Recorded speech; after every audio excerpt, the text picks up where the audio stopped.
is Lucy. I am 28 years old. For a long time, my life was very simple. Maybe too simple. I was a waitress at a small diner in the city.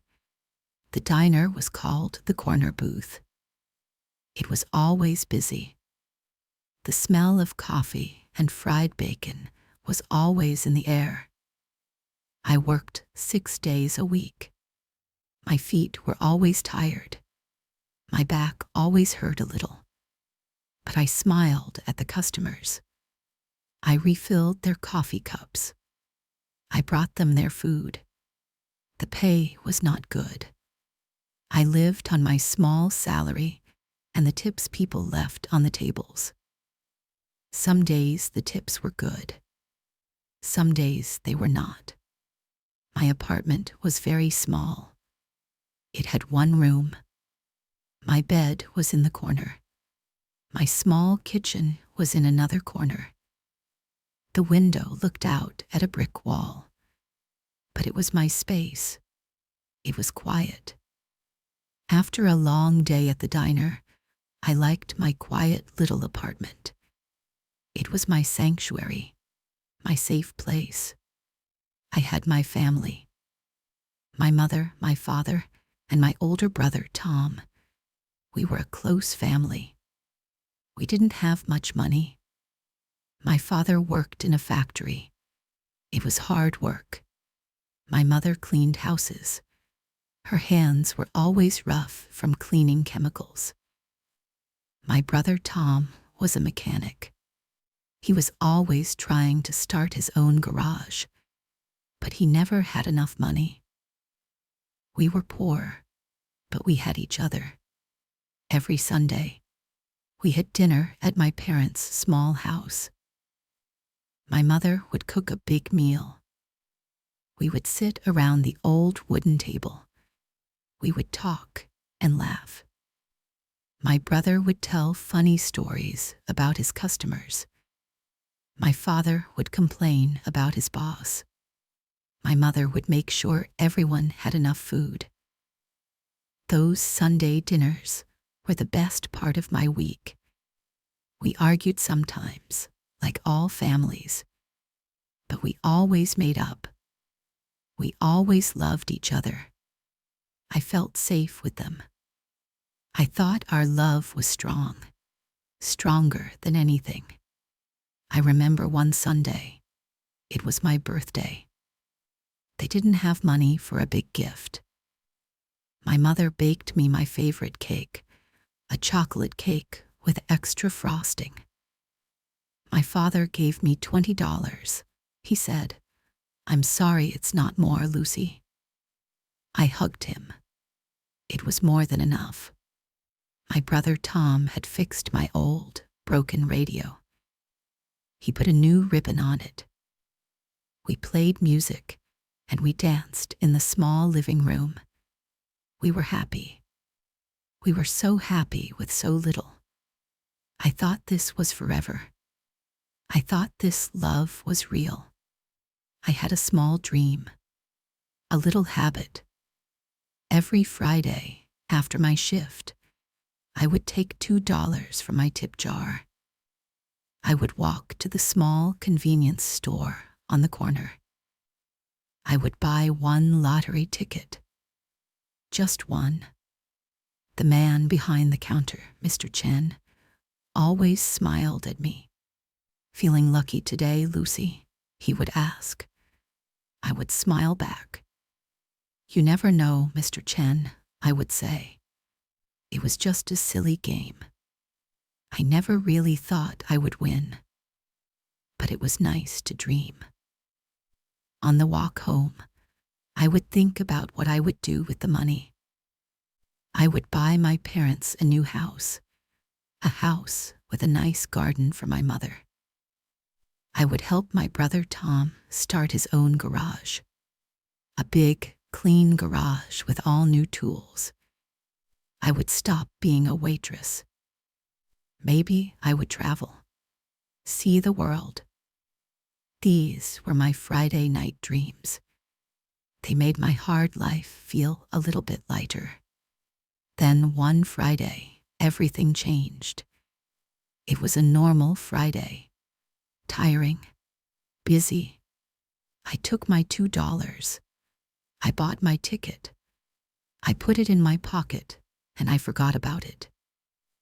The next day, Saturday, was my day off. I was cleaning my small apartment.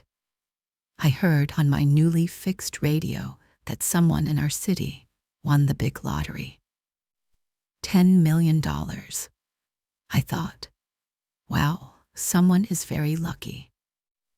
I didn't think it was me. It was never me. Later that day, I was putting my work clothes in the laundry. I felt the small piece of paper in my pocket, the lottery ticket. I took it out. I almost threw it away. But then I thought I should check, just for fun.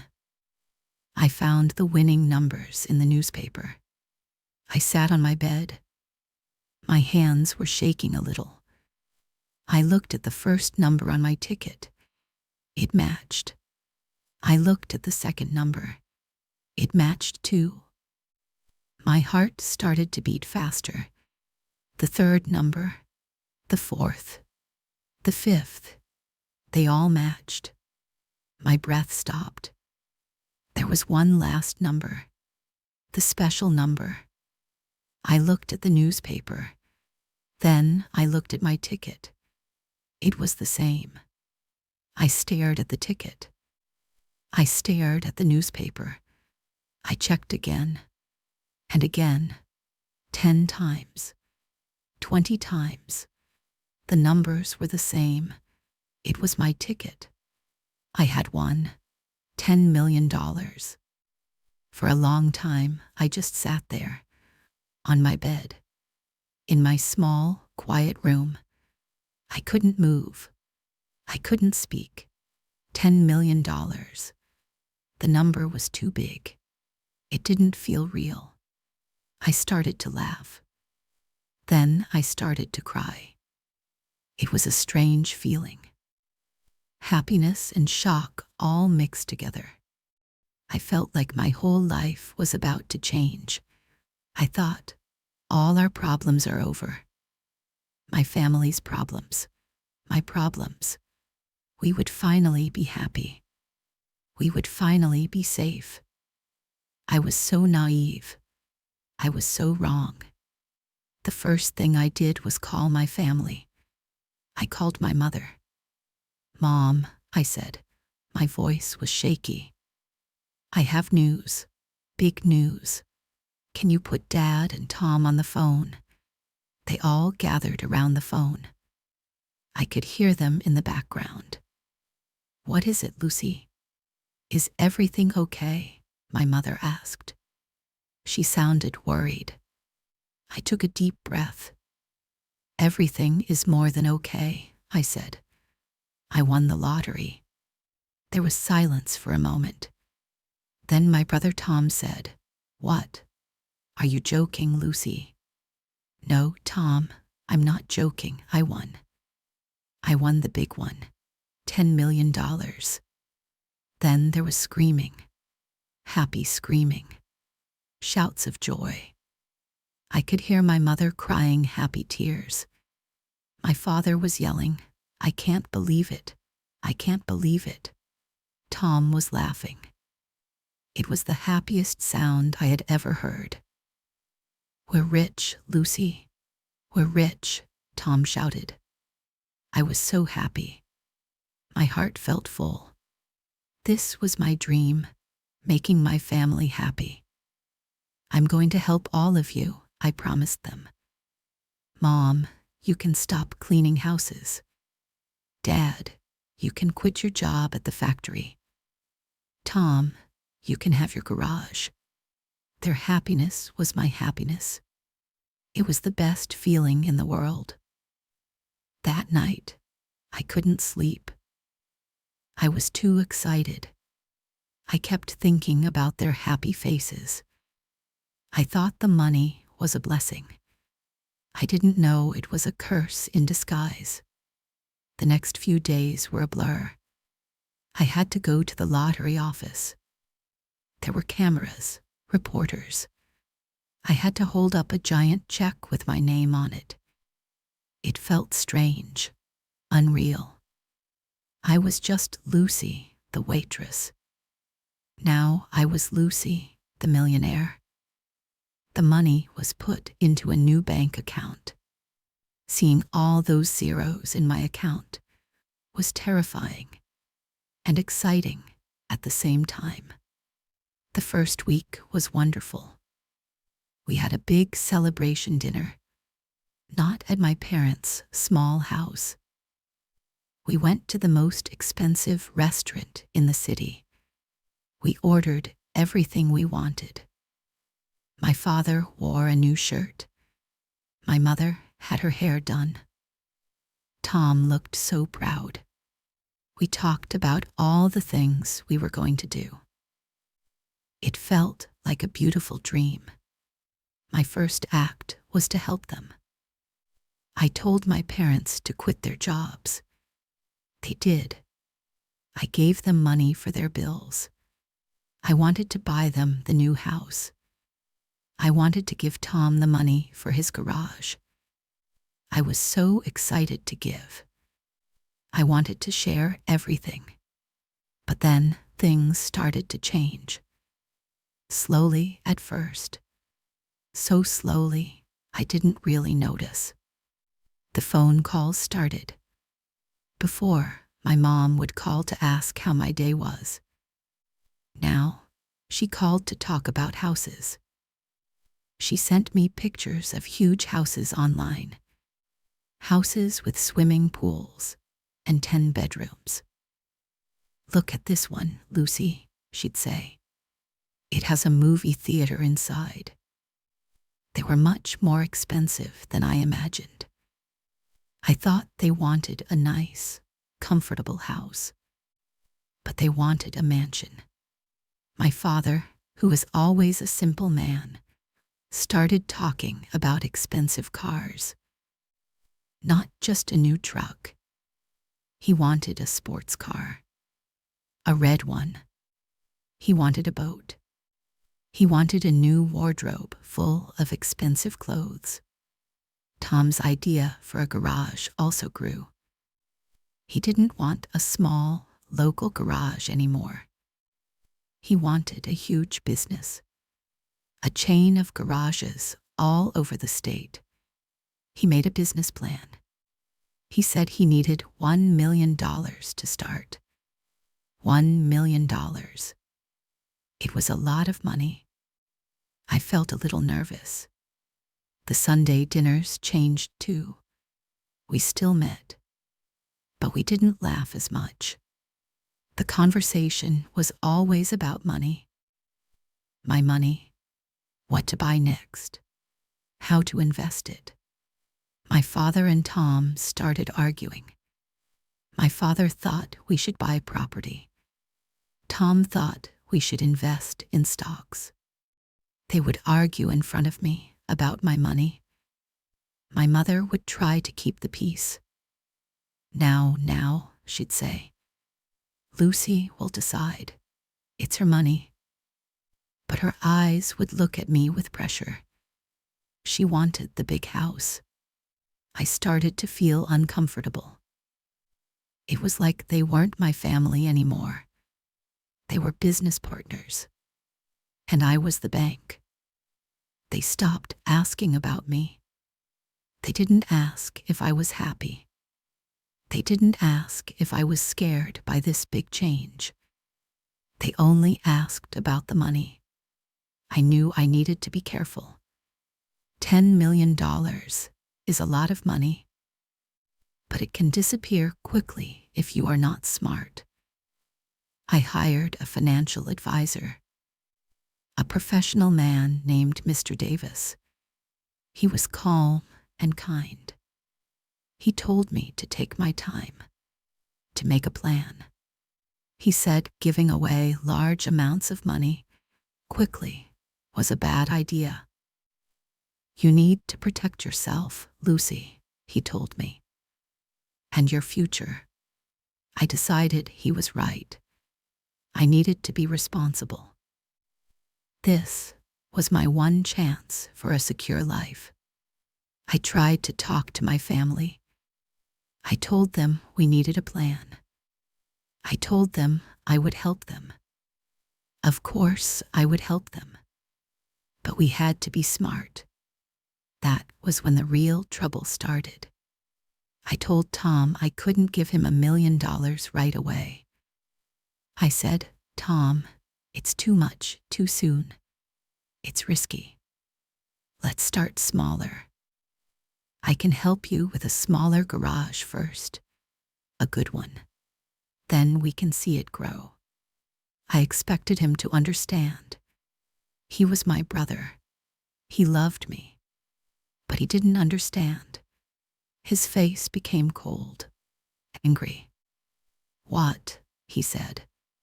"It's my dream, Lucy. Are you saying no to my dream? I thought you wanted to help me." "I do want to help you," I said. "But $1 million. You have 10 million, he shouted.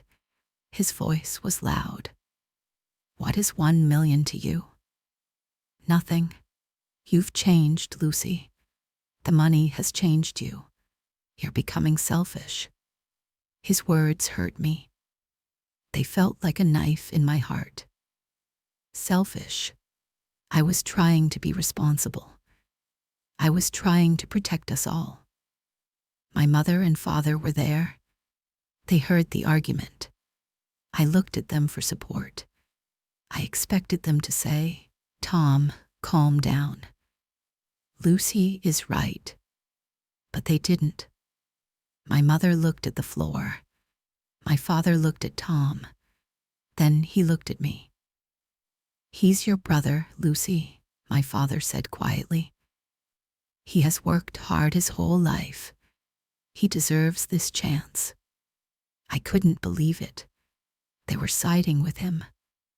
They all wanted the money, immediately, without a plan, without thinking. I felt so alone, in my own family. After that day, everything became worse. Much worse. The phone calls became demanding. The conversations became arguments. They stopped seeing me as Lucy, their daughter, their sister. I was just a walking, talking bank account, an obstacle to their dreams. I tried to set boundaries. Mr. Davis, my advisor, helped me. We created a plan.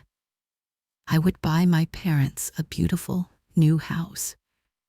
A very nice house, but not a mansion. It was still more than they ever dreamed of. I would put money into a trust fund for them, so they would be comfortable for the rest of their lives. For Tom, I offered to invest $200,000 to start a realistic, well-planned garage. It was a very generous offer. It was a smart offer. I called a family meeting. I sat them down in my new, bigger apartment. An apartment I bought for myself. It was nice, but it felt empty. I explained my plan. I showed them the numbers. I explained that I wanted to help them in a way that was safe and sustainable.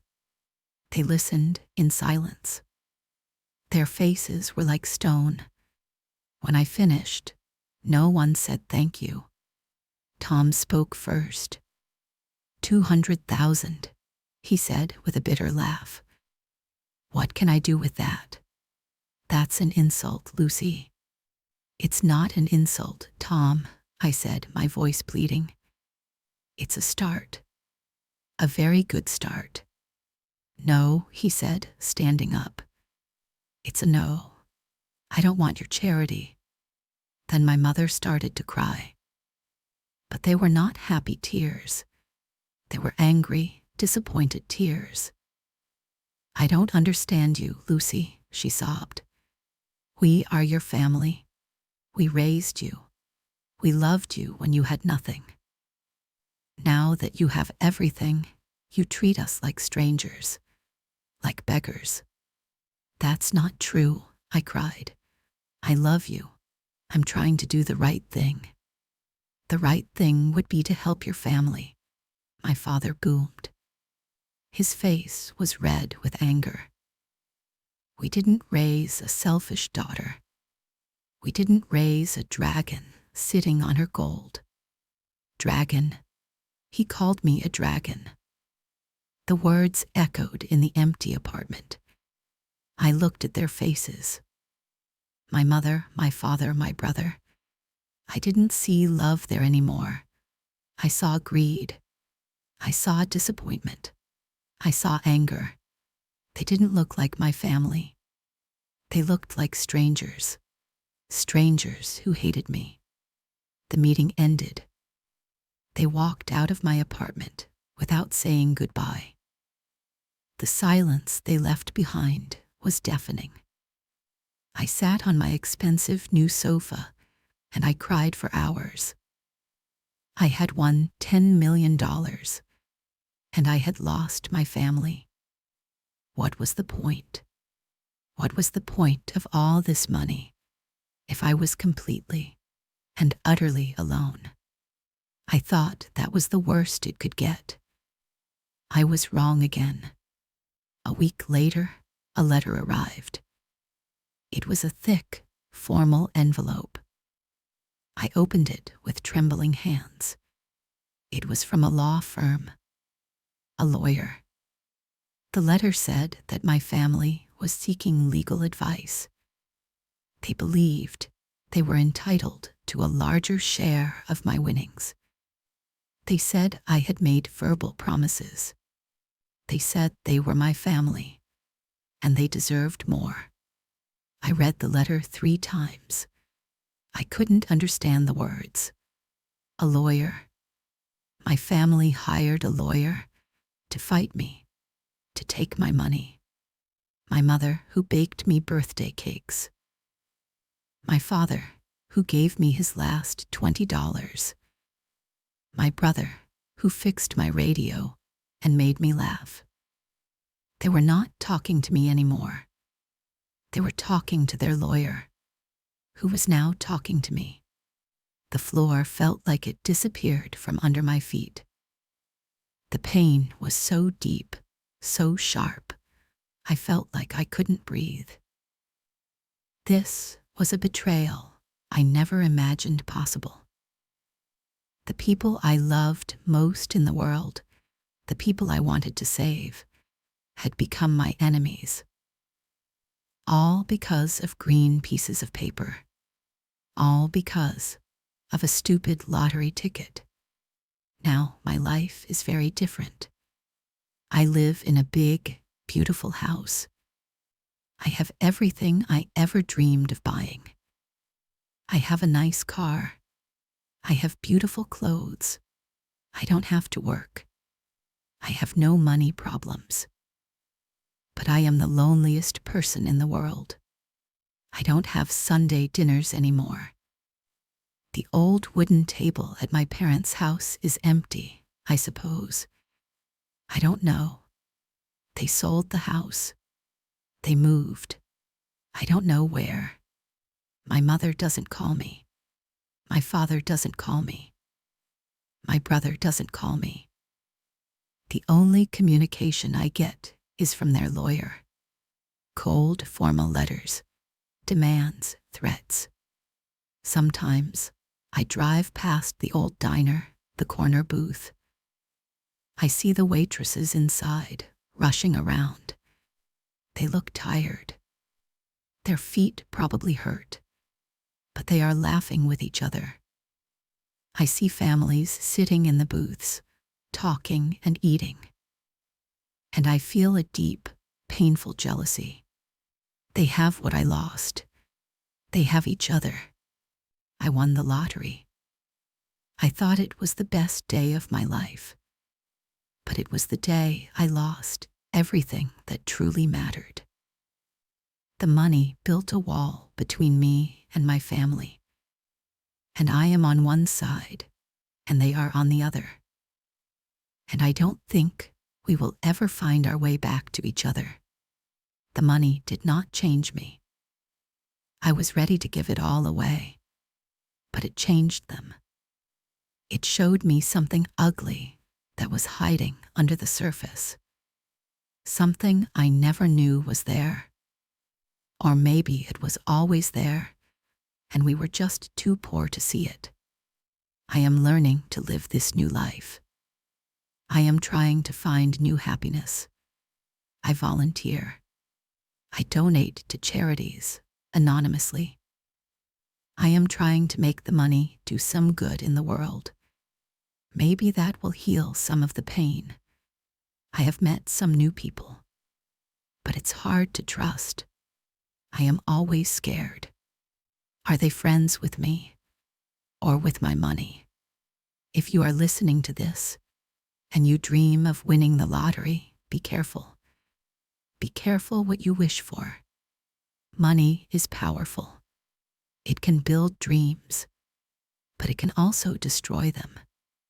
It can destroy the most precious things: love, trust, family. True wealth is not in your bank account. It's in the people who love you for you. The people who sit with you when you have nothing. The people whose love doesn't have a price tag. If you have that, you are richer than me. You are the luckiest person in the world.